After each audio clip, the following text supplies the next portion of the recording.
I know this thing is on, and I know that you can hear me. Nursing and healthcare needs advocates and activism. So what are you waiting for? Let's do the damn thing.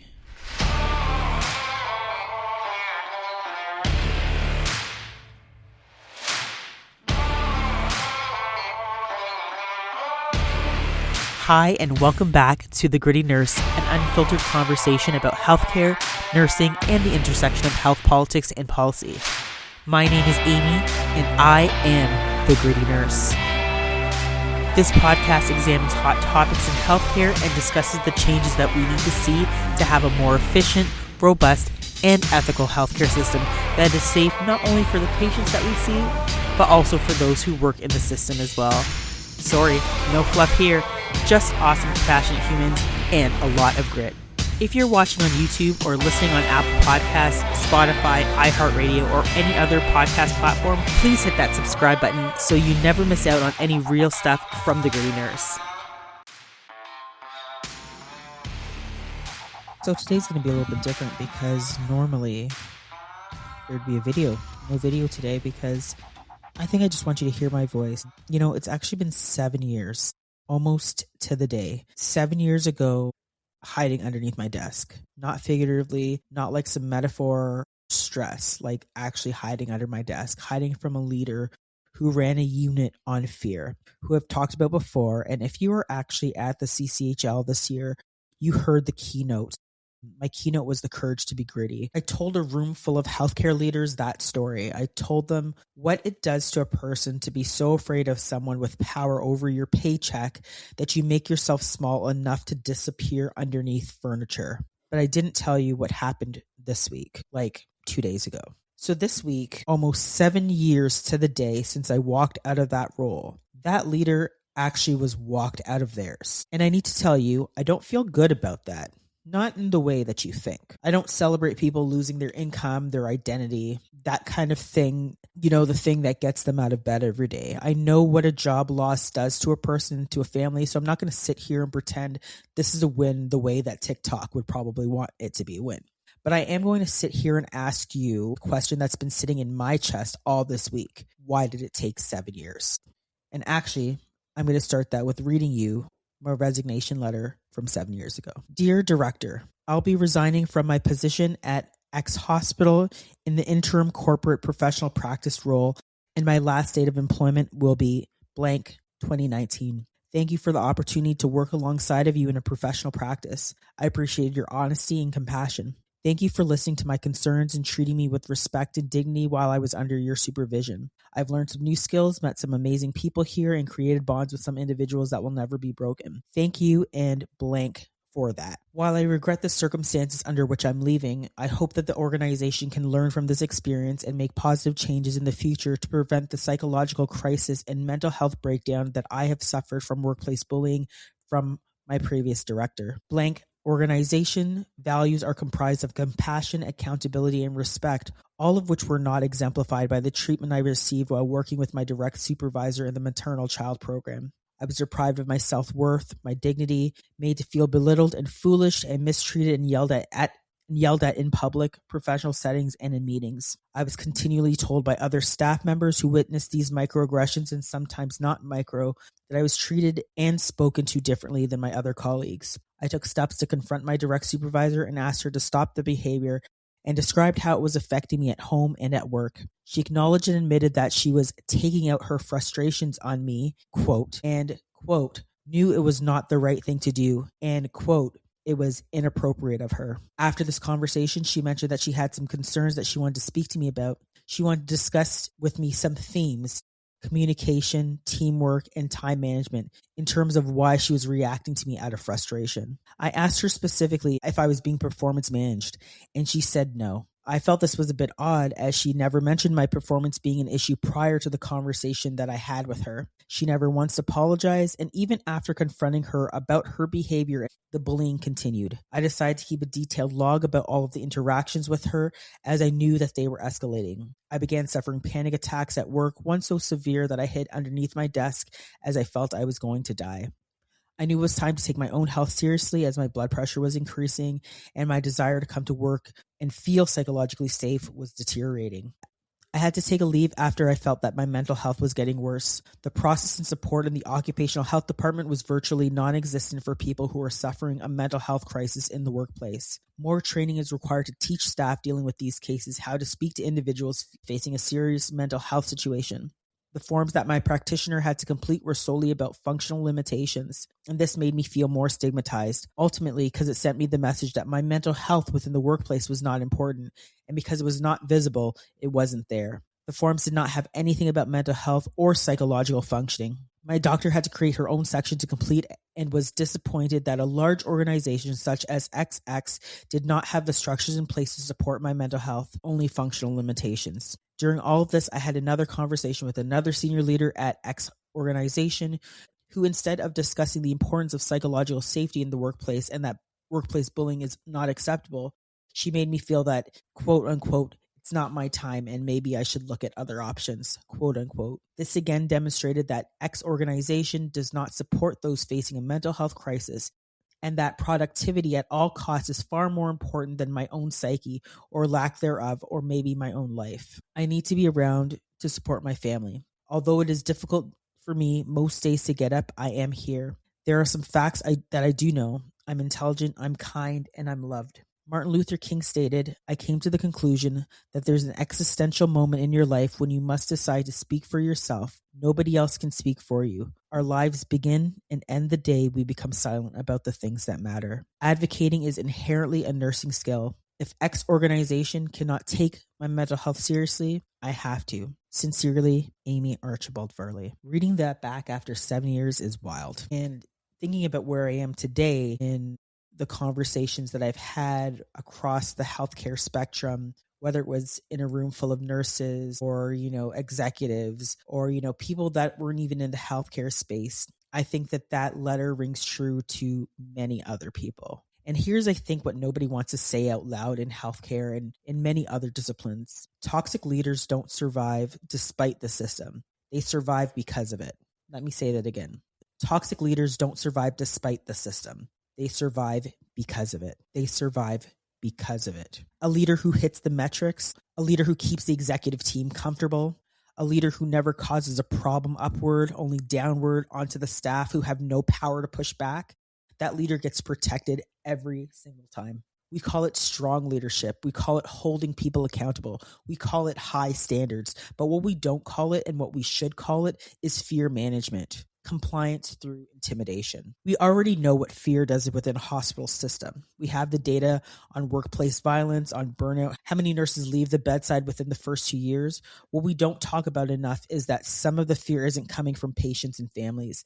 It's coming from the person signing your schedule. It's coming from the person who's organizing how you might go about your daily life, how you might feed your family. And that's troubling. I want you to sit with this number for a minute. 7 years. 7 years is not a delay. 7 years is a decision. Every year that a leader like this stays in a place is a year of cost nobody puts on a budget line. Staff who've transferred out, staff who've left nursing completely, not because they stopped loving the work, but because they couldn't survive the person managing it. Again, nurses don't quit their jobs, they quit their employers. And I think that speaks true and rings true to other professions as well. Incident reports that have got filed and quietly closed, complaints that went in and disappeared into HR processes were built to protect the institution, not the person on the floor. And that was exactly my experience. You know how they dealt with it?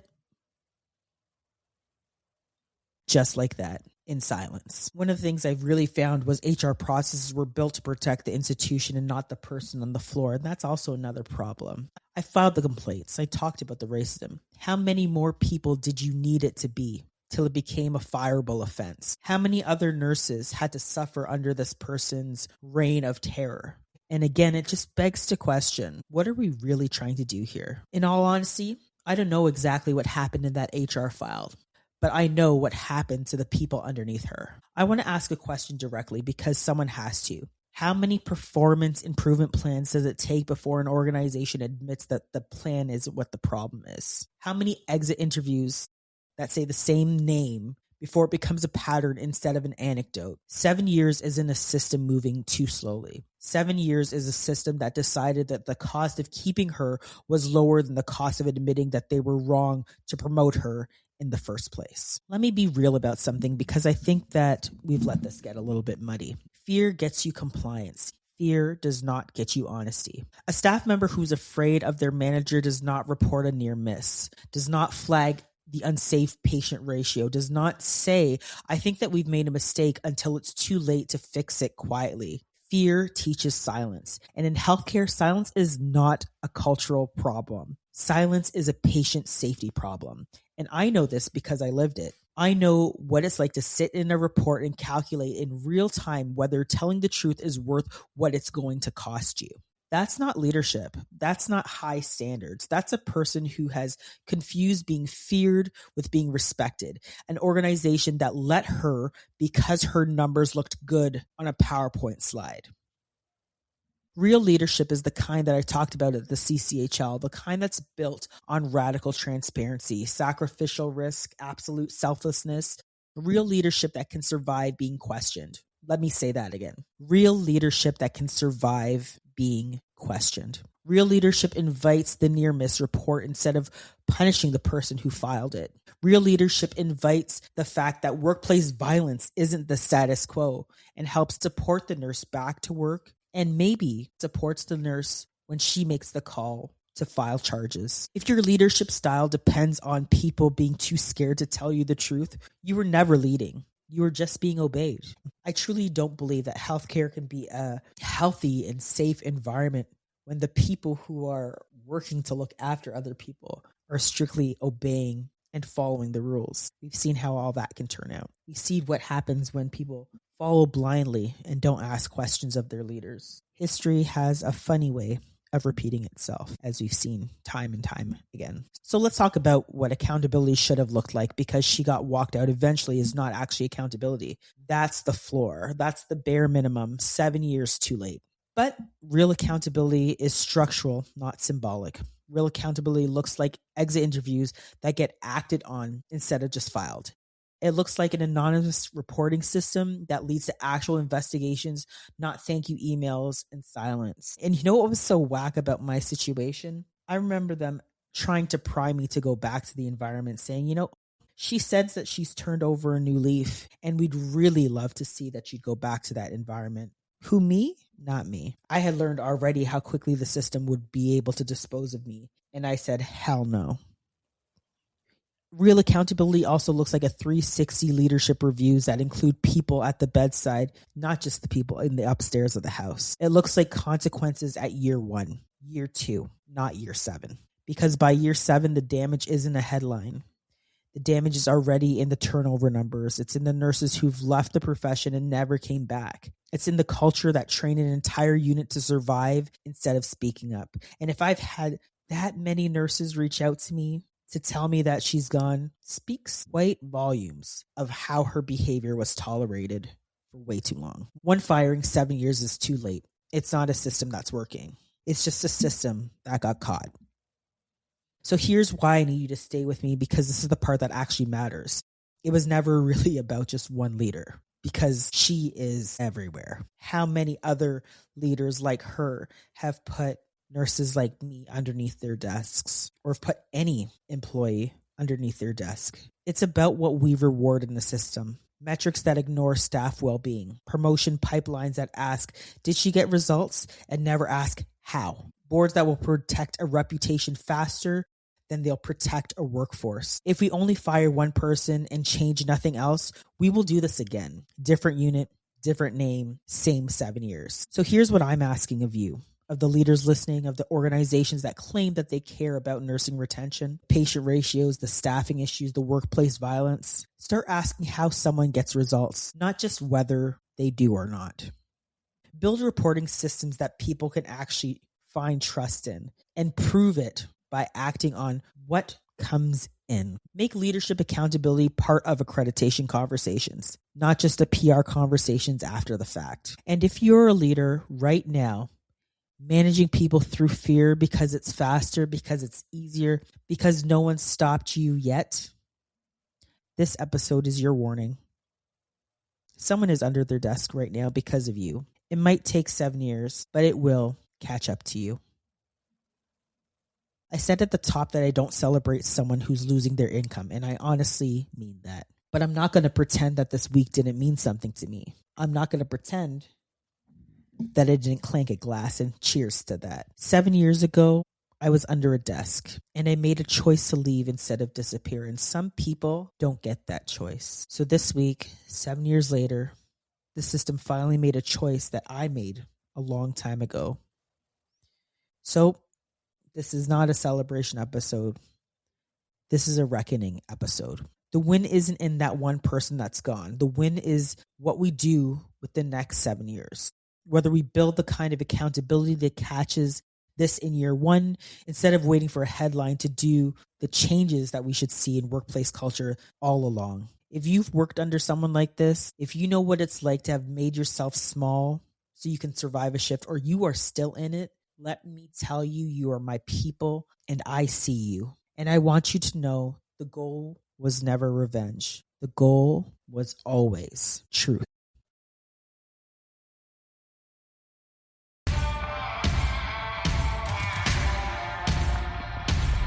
Thank you so much for listening to The Gritty Nurse with Amy Archibald Varley. If you're watching on YouTube or listening on Apple Podcasts, Spotify, iHeartRadio, or any other podcast platform, please hit the subscribe button so you'll never miss out on any awesome episodes from The Gritty Nurse. Thank you so much and stay tuned until next time. Stay gritty.